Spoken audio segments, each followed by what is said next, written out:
we will be paying very close attention to what incoming economic and financial data are telling us. As always, our decisions on monetary policy will be designed to keep the economy on track in light of the changing outlook for jobs and inflation. Under the dual mandate, jobs and inflation are the Fed's meat and potatoes. And in the rest of my comments, I will focus on financial stability, a topic that has always been on the menu, but that since the crisis has become a more integral part of the meal. The term financial stability has a particular meaning in this context. A stable financial system is one that continues to function effectively even in severely adverse conditions. A stable system meets the borrowing and investment needs of households and businesses despite economic turbulence. An unstable system, in contrast, may amplify turbulence and prolong economic hardship in the face of stress by failing to provide these essential services when they are needed most.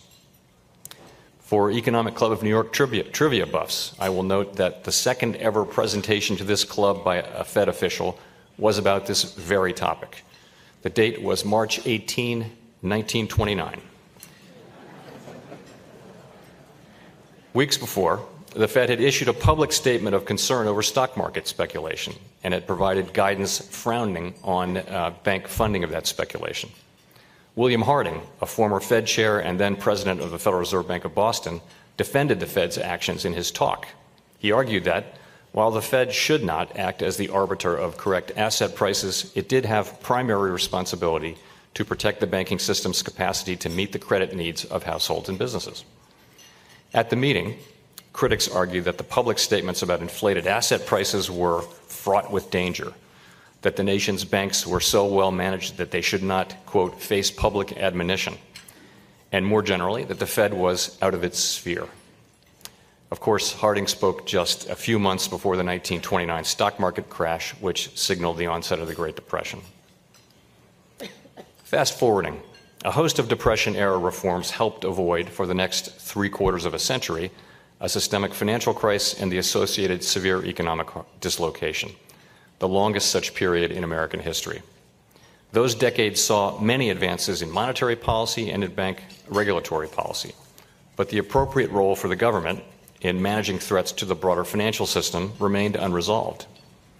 Periodic bouts of financial stress during this period, such as the Latin American debt crisis, the savings and loan crisis, and the Russian debt default, were met with improvised responses. Policymakers conjured fixes from a mixture of private sector rescues, emergency liquidity, occasional implicit or explicit bailouts, and monetary accommodation. Outside of these crisis responses, however, systemic issues were not a central focus of policy.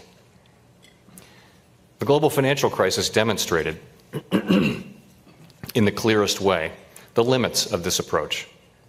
Highly inventive and courageous improvisation amid scenes of great drama helped avoid another Great Depression, but failed to prevent the most severe recession in 75 years.